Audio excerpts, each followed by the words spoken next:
Ah, the frog. Noble, elegant, wise, the thinking man's dog. The new Eyepatch Wolves Frog Tea from guest artist Speederoo. Available now from eyepatchwolves.com.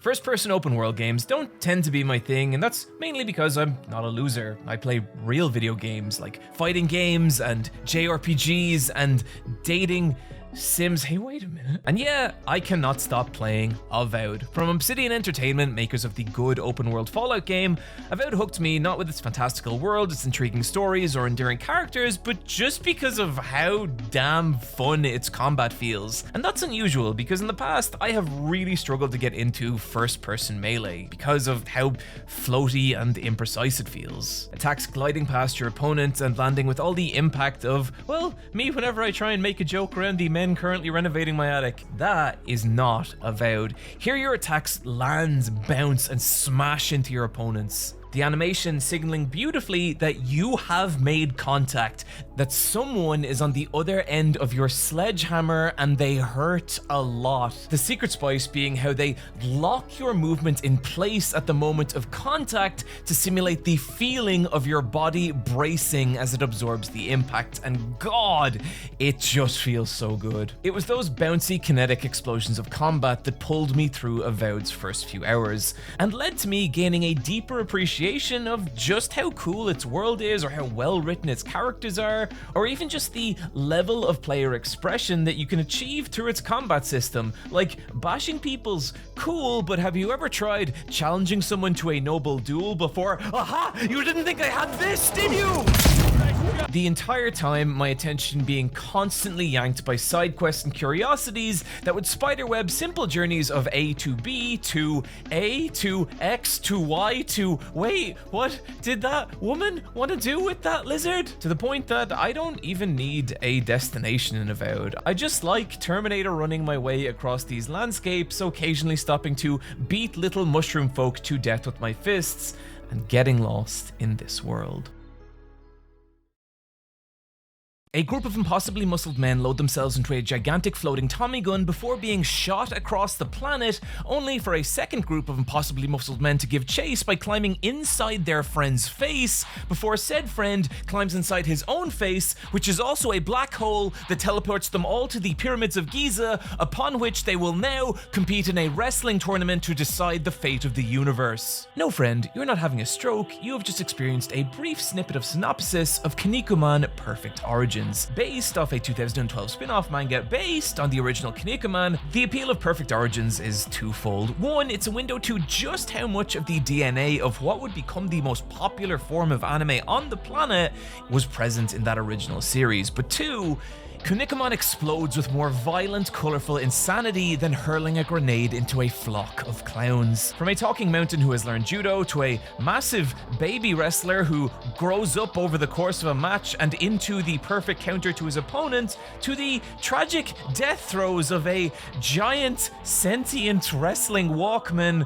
But what's incredible is that it's all treated with this melodramatic earnestness, meaning a genuine moment of drama looks like, oh God, it's spring! Man, he's back! You will have to push through the first episode that hopelessly tries to compress 400 chapters of story into a 20-minute recap, but trust me, it's worth it, because beyond which lies an ocean of insanity and joy. I mean, the bad guys are called the Perfect Large Numbers, and their leader is Strong the Budo, and he's so fucking cool. I mean, just listen to this guy talk.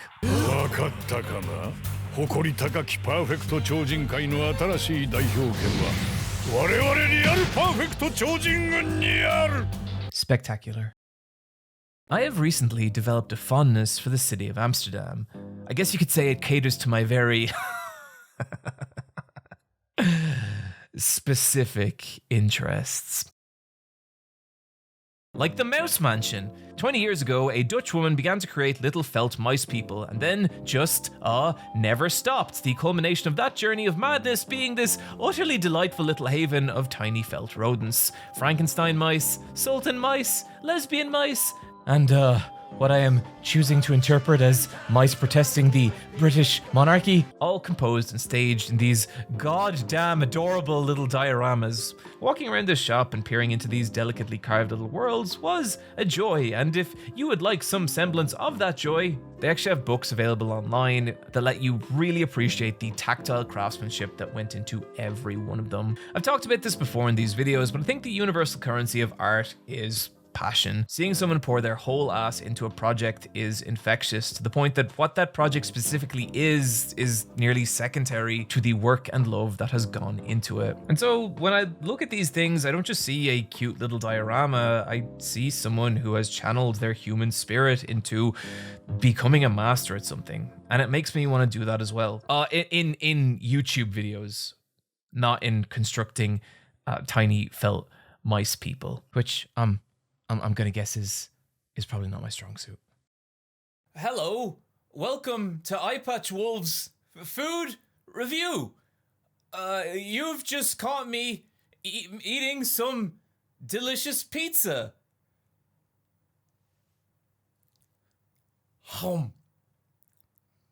Oh, that's pretty good, but not as good as the pizza from Doom Slice. Doom Slice is a tiny hole in a large concrete slab located in Dublin city centre, through which you may purchase some of the most delicious fucking pizza you have ever had, to the point that it forced me to do something that I, a person existing on the internet, deeply despise doing: revise an opinion.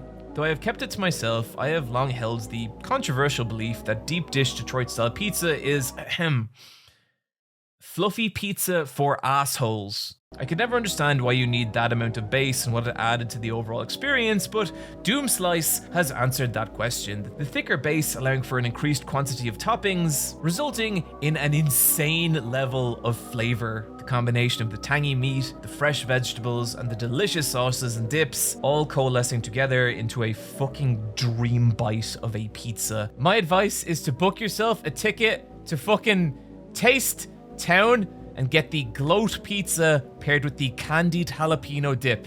It is sensational, achieving something that so many of you have tried and failed at, making me admit I was wrong. Rap World may be the most 2009 film to ever exist. Shot in 2020, the film follows a group of friends as they attempt to record a rap album over a single night in 2009, all communicated in found footage mockumentary style.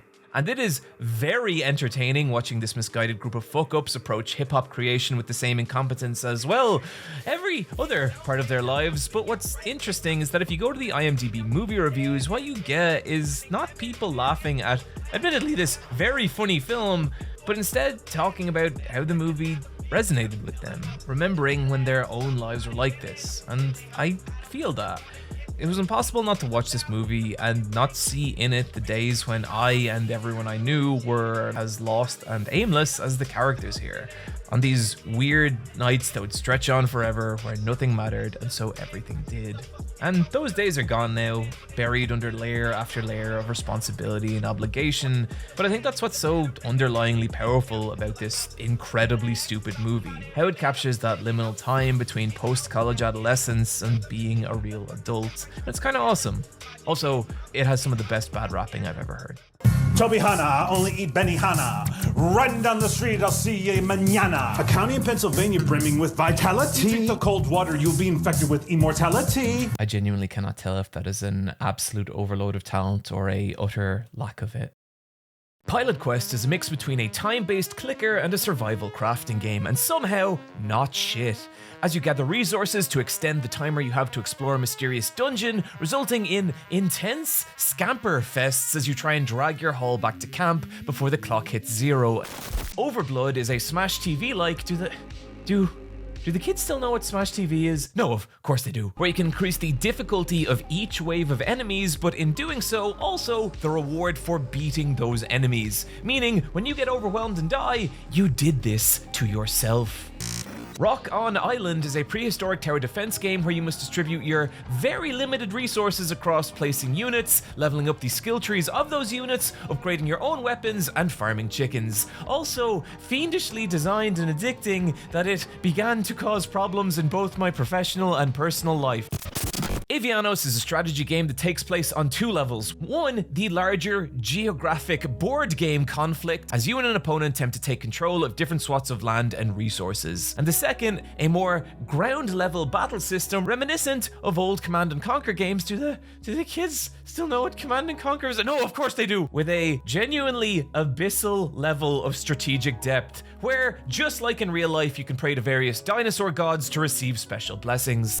The four games I just mentioned have two things in common. One, each one is one of the most interesting games I played last year, and two, they are all part of UFO 50, a collection of 50 entire video games disguised as the catalogue of some fictional game console that never existed. And that is a fun gimmick, but what's incredible here is the actual design depth and quality of each one. Each one feels built around some ingenious mechanic or system that is meticulously explored over the course of not a mini game, but just a full game.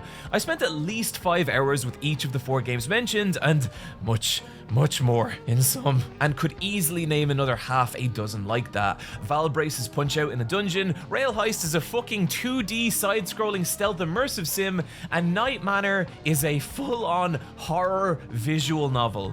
I would have gladly paid €10 for any one of these games, but the fact that they're all available for 25 is one of the best deals on Steam right now. But the real testament to UFO 50 is that there are 20 games on here that I haven't even touched yet. And that is an insane prospect given how much of what I've already experienced has made me think about what's possible with limited resources, and ultimately how games don't need to be these massively budgeted Hollywood mimickers to be compelling, but just simple ideas executed with passion.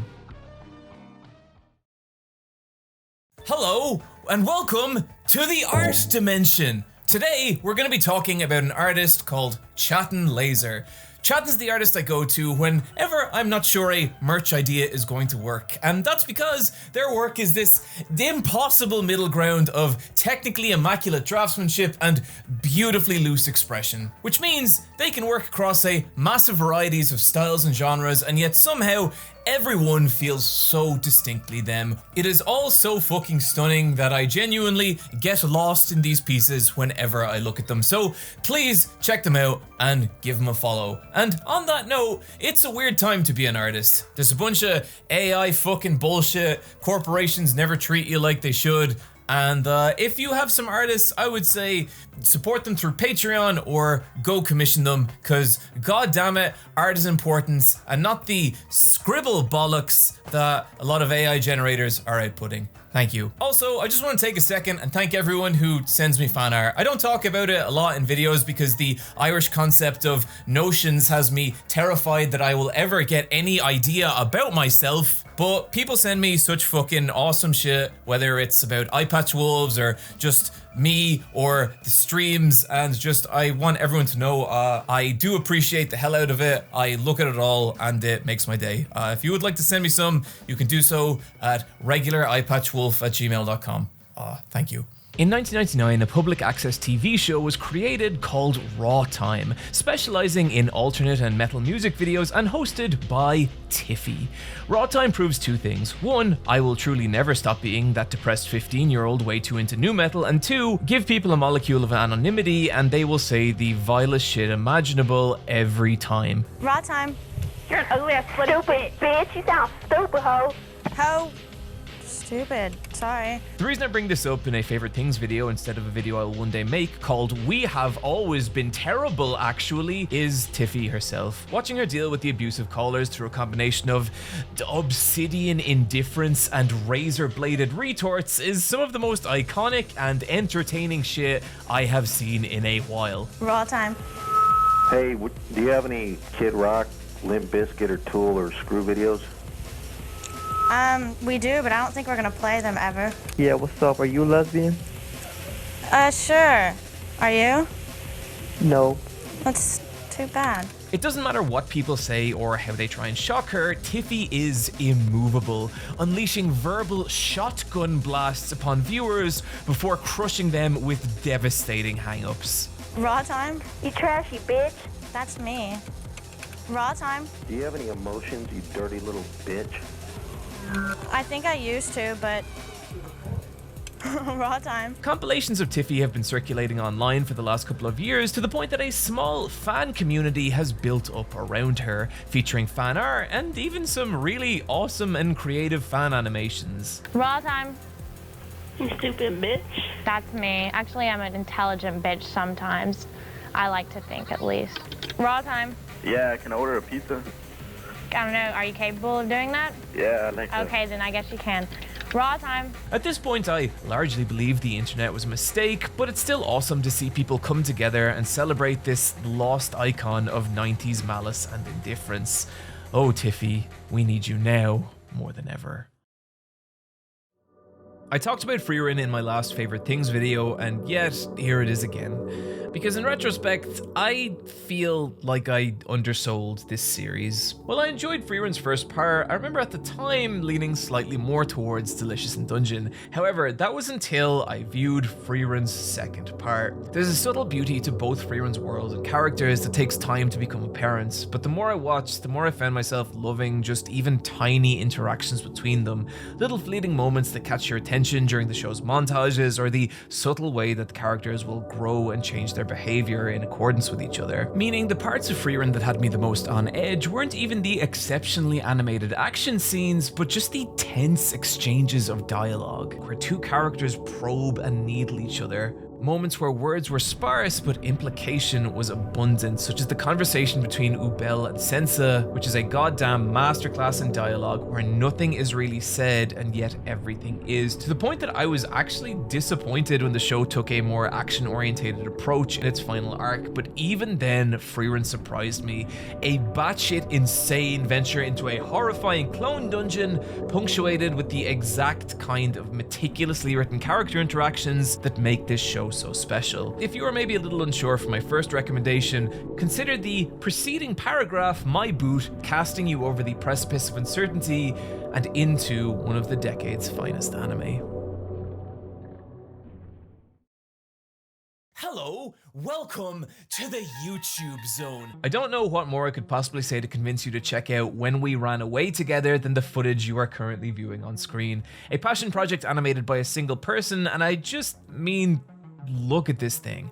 Everything from the level of expression in the characters, to the way light is rendered, to the subtle implications of its story, all flowing together in exceptionally composed scenes that might as well be some impossible visual witchcraft, or at least that's what I would think if the artist hadn't actually shown me how they did it.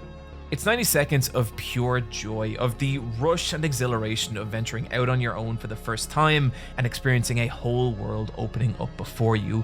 If you care about seeing something new and different in animation, for the love of God, you have to check this out. Speaking of independent artist-driven animation projects, Punch Punch Forever released last year, and my god, across its 2 episodes there is not a single frame that isn't loaded with bizarre visual gags, exceptionally weird and creative animation, or just some straight up gorgeous character design. Meaning from the moment you witness its ludicrous yet bizarrely authentic anime OP and tumble through its surreal world of hilarious comedy, I find that it's kind of impossible to just think of anything else. Whatever problems I have or whatever's going on with me that day, it all just disappears in the growing ludicrous haze that is this series. Seriously, the Punch Punch Forever merch plug video is more entertaining than 99% of other media I've consumed, which is also why I'm so grateful that I got to work with artist Speederoo on the new Eyepatch Wolves Frog tee. Link to everything I talk about in the description below. Finally, I want to recommend Vertex and her video For-Profit Creative Software, which is a deep dive into the dystopian world of for-profit creative programs and the nightmarescape it has created for young artists. And if that sounds grim, It is, but what makes this video so entertaining is, well, two things. The first is the creative, surreal animations Vertex uses to explain the complicated fiscal, moral, and philosophical problems with subscription-based creativity. And the second is just Vertex's passion for 3D. While I most likely will go to my grave pretending to understand what a spline is, it's fascinating to see someone from that world explain it with such passion and clarity. There's a clear, earnest love here for just building things in 3D, and a genuine heartbreak in watching what the industry is now becoming. A problem that goes well beyond 3D software. The most powerful thing this video does, revealing to me the horrifying carousel of subscription services we are all gradually renting our lives from. And yet also ending on a pretty uplifting note about what we can actually do about it. Easily one of the best video essays you will watch this year, but if you would like something to take the edge off, Vertex also has this beautiful little video where they've reconstructed the Twin Peaks Double Or Diner in lo-fi 3D, which, my god, could not be more my shit. So, I need to start this recommendation with a massive warning. XCOM 2 War of the Chosen is one of the most bug-filled games I have ever played. I've experienced hard crashes, video and audio glitches, I've even suffered a fucking save deletion after a 20-hour Iron Man campaign. And the fact that I am still willing to put this game so high on this list should tell you how strong a recommendation this is. The sheer terror of starting a new mission and inching your squad of soldiers forward into the abyssal darkness, not knowing what alien enemies you'll encounter, to the elation of pulling them all out unscathed after a successful battle, to watching them grow and evolve to the point that you inflict little fictional personalities upon them because God, you're lonely, to the devastation of watching that 40-mission veteran who's been with you since the beginning of the game get erased under a hail of alien gunfire. It's that duality of agony and elation that makes XCOM 2 so hard to put down. Every decision matters. What research to pursue, what weapons to build, what soldiers to bring on which mission, and if that 59% shot that might save one soldier but may also kill another if it misses is really worth taking.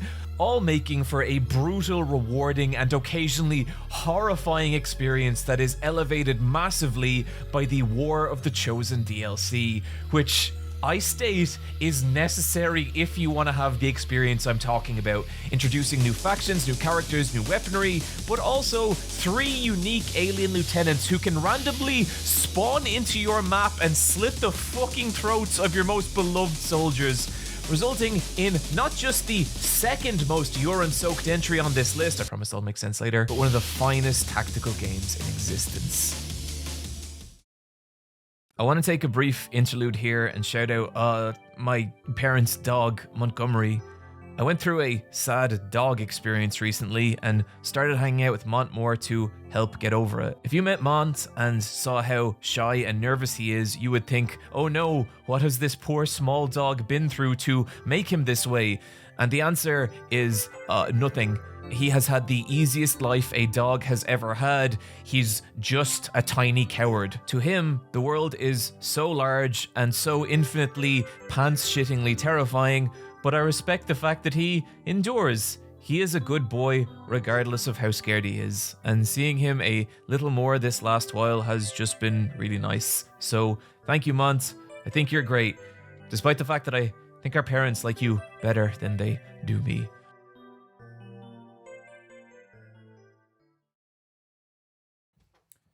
Number 2, I have found a small little indie anime called One Piece. I know, I'm sorry. Okay, look, I love One Piece. You probably, at least, like One Piece. This section is redundant, I get it, but the truth is, I actually haven't touched One Piece in the many moons since I last talked about it on this channel. However, on a whim, I decided to give the new season of anime a shot, and holy fucking shit, it was like reuniting with a group of friends who are all older, smarter, hotter, and better animated than you remember. The rematch between Rob Lucci and Joy Boy Luffy being an absolute highlight. Luffy's reality warping powers now brought to motion with such joyous creativity in a way that lets One Piece finally go toe-to-toe with the heavy hitters of modern-day shonen anime adaptation. But even beyond that, the current Egghead arc captures so much of what is so incredible about Oda's storytelling, with multiple different factions colliding and vying for control of Egghead Island's robotic guardians, the balance of power crashing back and forth as they do. In the midst of that larger conflict, more personal, dramatic stories being told as we explore these characters, their histories and philosophies, as each one surges and collides with the forces around them in a narrative chaos that I think only Oda is capable of, and part of what makes him a legitimate contender for the greatest of all time. And I know it sounds simple, but it made me remember how much I love this shit. Starting my mornings with an episode of One Piece, a cup of coffee, and what may well be the best goddamn OP of the last 10 years, it reminded me how powerful experiencing a long-running shonen can be. Just this little slice of joy, madness, and escapism every morning, which was needed in what has been a very chaotic, if positive, 6 months. Which brings us to number 1. What, you think number 1's going to be more wrestling? I just put out a 2.5-hour video about wrestling.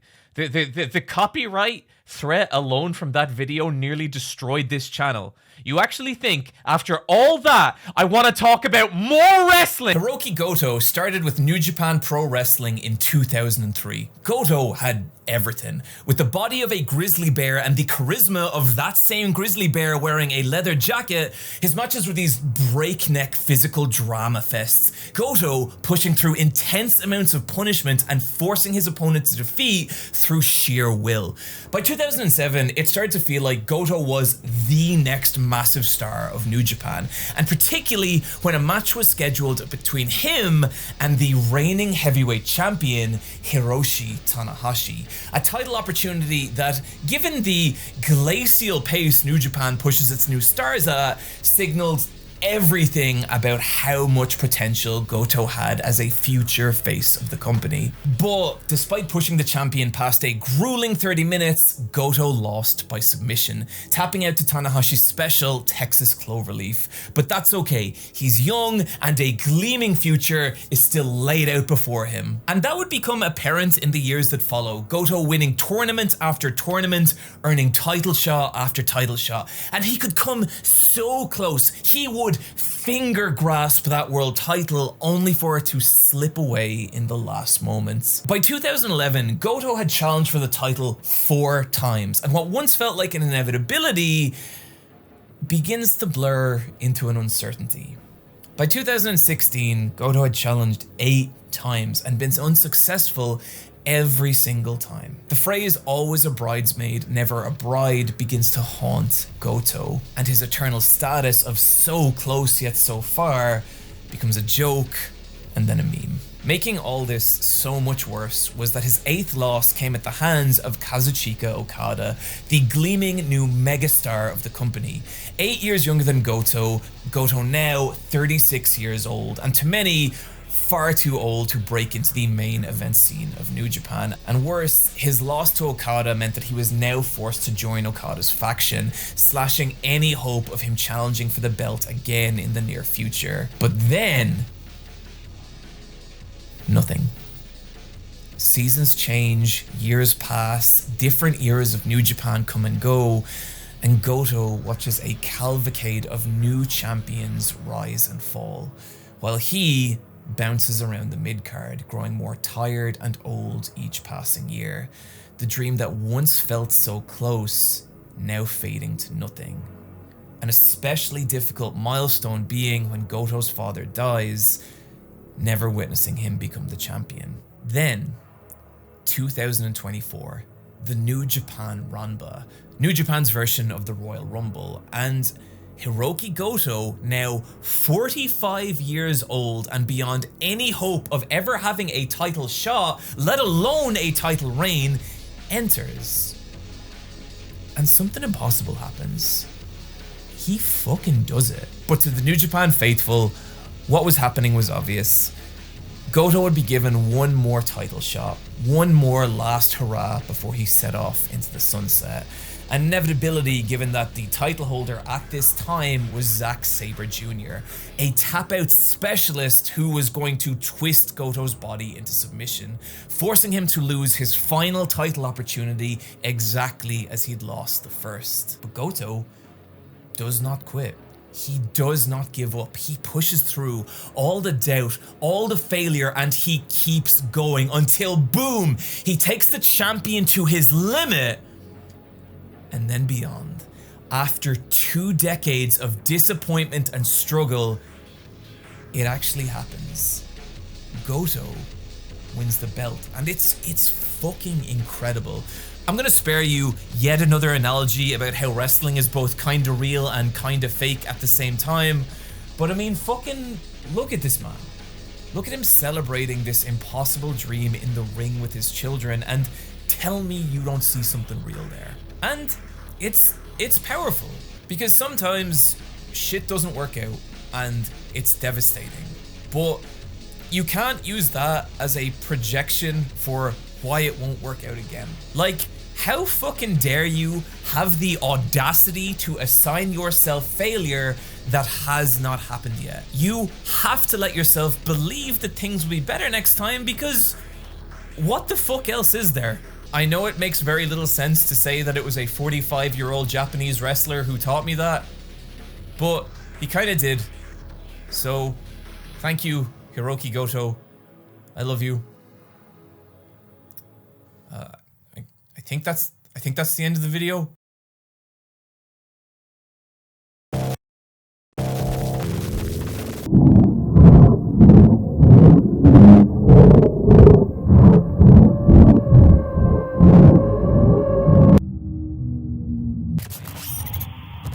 Friends, thank you for watching. I hope you had a good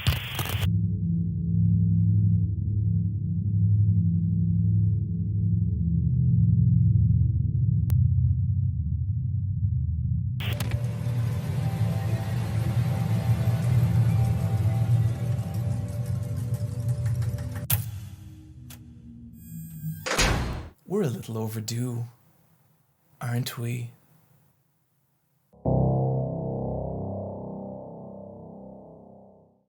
If you've been following my escapades on Versus Wolves, you'll have seen our little journey of madness into the Leprechaun movie franchise, which are as follows: Leprechaun, Leprechaun 2, Leprechaun 3, Leprechaun 4, Leprechaun in Space, Leprechaun 5, Leprechaun in the Hood, Leprechaun 6, Back to Da Hood, Leprechaun 7, Leprechaun Origins, and Leprechaun 8, the boldly titled Leprechaun Returns. While recommending the entire Leprechaun octology is an endeavor I would reserve only for either my closest friends or dearest enemies, I do want to state the case here for Leprechaun 3, Leprechaun in Las Vegas. What I love about Leprechaun 3 is it's the flashpoint for the entire series, an intersection well past the point where the films were trying to be legitimate films, but slightly before the films lost their absolute fucking mind with Leprechaun 4, Leprechaun in Space, which, to be clear, I also love. But the result here is a beautifully unhinged slasher movie in which Warwick Davis prances, dances, and murders his way across the city of sin in some delightfully insane set pieces with some deeply unhinged kill scenes. There is a scene in this movie where the leprechaun murders somebody by summoning an evil sex robot from a TV set. And I just love the idea that at some point someone had to pitch this to an entire movie production and everyone involved was like, yeah, okay, sure, I don't see a problem with that. And you know what? As an Irish person, these films aren't even that offensive. Potatoes. Oh no. Oh no.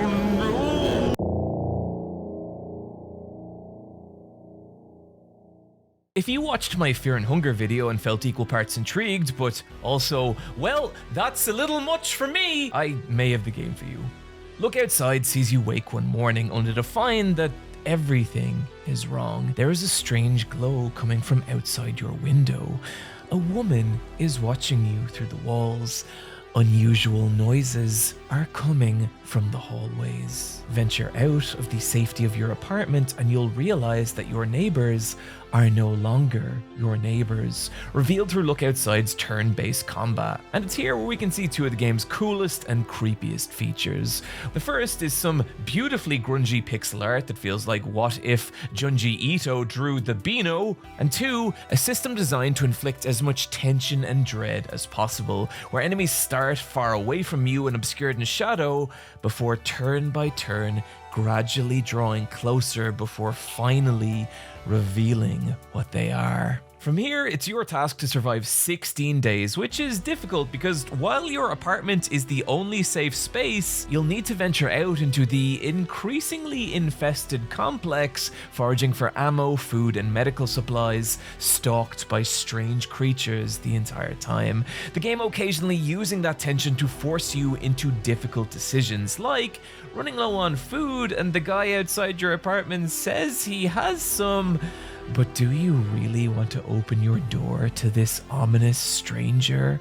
Well, not quite as pants-shittingly terrifying as other items on this list. What this is a beautifully unique little horror RPG that deserves to be experienced by as wide an audience as possible. So do check it out and don't look outside.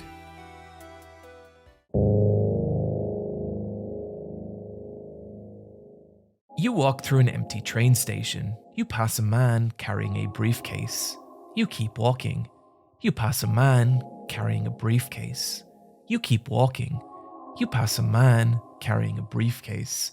But this time, something is wrong. The haunted corridor up is a subgenre that has spawned out of the corpse of Silent Hill PT, and 11 years later, I am leaving a pause here for you to process the chrono horror of that statement. You're seeing a new clutch of indie devs take the subgenre in wild new directions. My current favorite being Exit 8. Repeat a liminal, atmospheric walk through a looping hallway till you notice something spooky, and if you do, turn back. Do that 8 times and you win, which can be occasionally keyboard-shatteringly frustrating, but it works because it's basically the gamification of that feeling of waking up from a nightmare only to realize you are still in a nightmare. A sensation that is so beautifully, disturbingly established because of how surreal and clever some of the anomaly hallways are, of which I really don't want to spoil too many because those are for you, but here is one of my favorites. Okay, there he is. I think we're looking good so far. Nothing too strange. Huh. Okay, what the fuck is that at the end of the hall? Is that something on the wall there? I think is that a dude? Is he gonna? No, I think we're okay. Oh god! Oh god! Oh god! Oh god! No! No! No!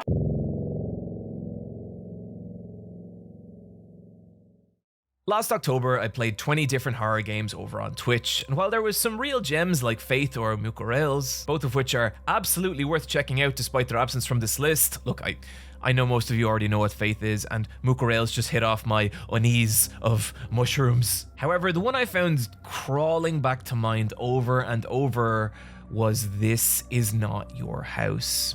This game is free, it's 30 minutes, and if you enjoy horror, I forbid you not to check it out. And that's because from the moment this game plunges you into its surreal nightmare scenario, everything about it just feels so wrong. The garish yellow, the distorted pixel art, the constant sense of stabbing anxiety. As one evening, you return home to find someone living in your home. But something's not right. The things she's saying don't make any sense.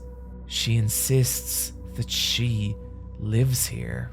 And to give any more details than that would be to rob you of the deeply withering experience this is. Right now the game has a paltry 130 reviews on Steam, so go, my beautiful wolf pack. This is the first game from developer Trash Eyes, so what say we support them in whatever way we can, because I need to see what else they can do.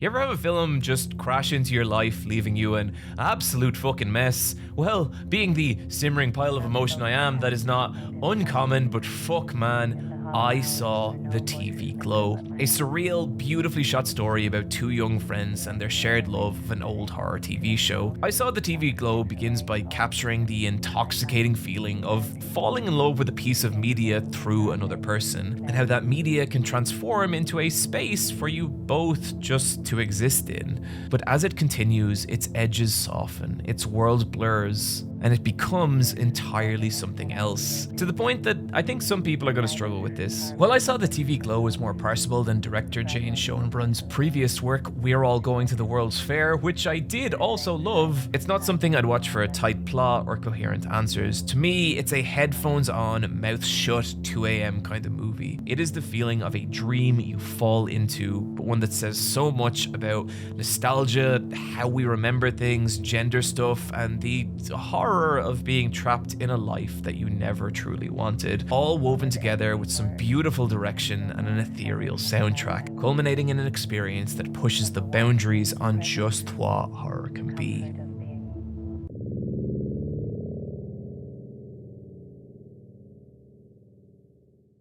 And from one end of the horror spectrum to the other, I watched all the Terrifier movies, and I really liked them. Schlocky, violent, and grotesque to the point that you may question why/should you be enjoying this? Absolutely. But personally, something about these movies just triggers that Mortal Kombat fatality switch in my brain. Ludicrous and violent to the point that I can't possibly process them in a serious way. And I'm glad, because there is genuinely really cool things going on here, like the film's poster child, Art the Clown. I think creating a new horror icon is a nearly impossible task in the modern era, but that's exactly what Art the Clown is. The physical embodiment of what if one day something very, very, very bad happened to you. David Howard Thornton's maniacal performance shining through in every second the character is on screen, every facial expression, every head tilt, every footstep infused with a malicious, silent violence that engulfs any scene he's in with an anxiety-ridden foreboding, as his hapless victims stare on, oblivious to just how bad things are about to get. While Terrifier 1 has a lo-fi charm and Terrifier 3 is one of my favorite subgenres of movie, spooky Christmas, the sweet spot for me is Terrifier 2, a kind of immaculately constructed slasher that is all at once a synth-tinged 80s throwback while also plunging the genre to visceral new depths. If you've seen the bedroom scene, you know what I mean. Also, it's the only one with this little clown girl, and I just think she's great. She's just really neat.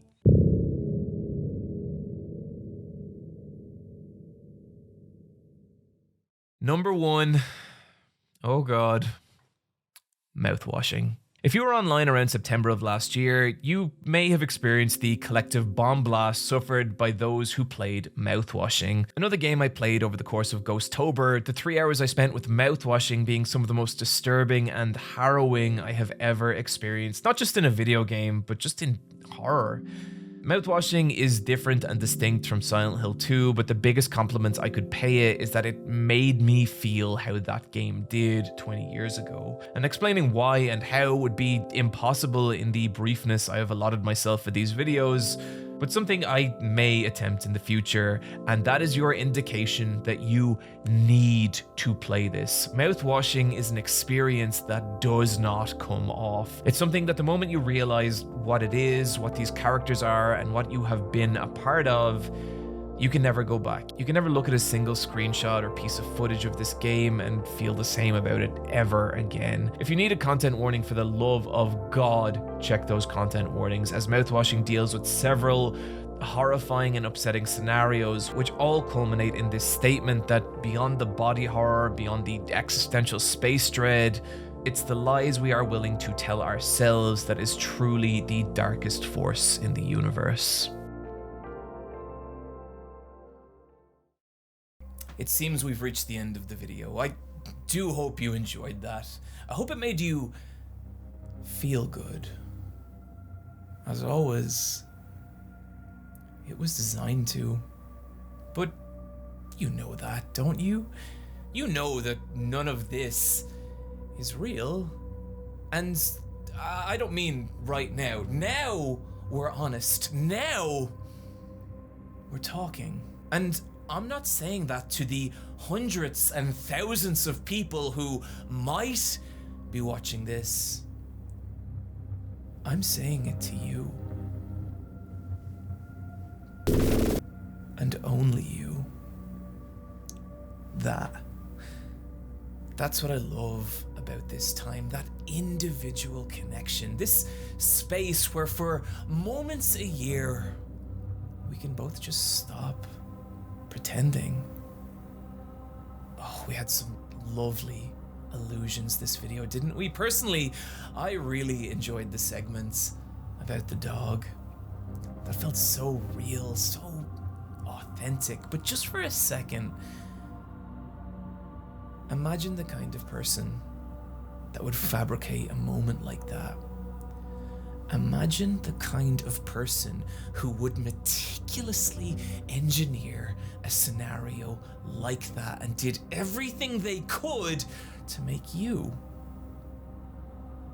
believe it was real. What kind of person would do something like that? Well, I can actually tell you.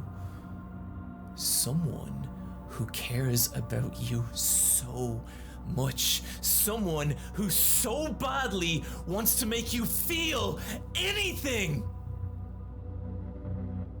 Someone who so terribly needs you to take away a little piece of them from this video.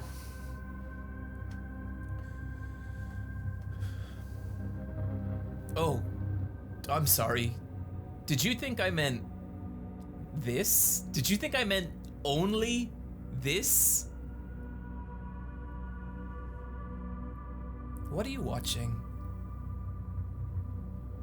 Like, what are you actually watching? I can tell you. You're watching ghosts. You're watching things that used to be people. And that was until you found them. Hundreds of thousands of eyes bashing the humanity out of them over and over and over. But that's okay. That's okay, because now they're not people. Now they're better. Now they can be anything you want them to be. And all you have to do is believe it. And that is the most beautiful thing of all. Thank you for allowing me to exist again. I'll see you next year.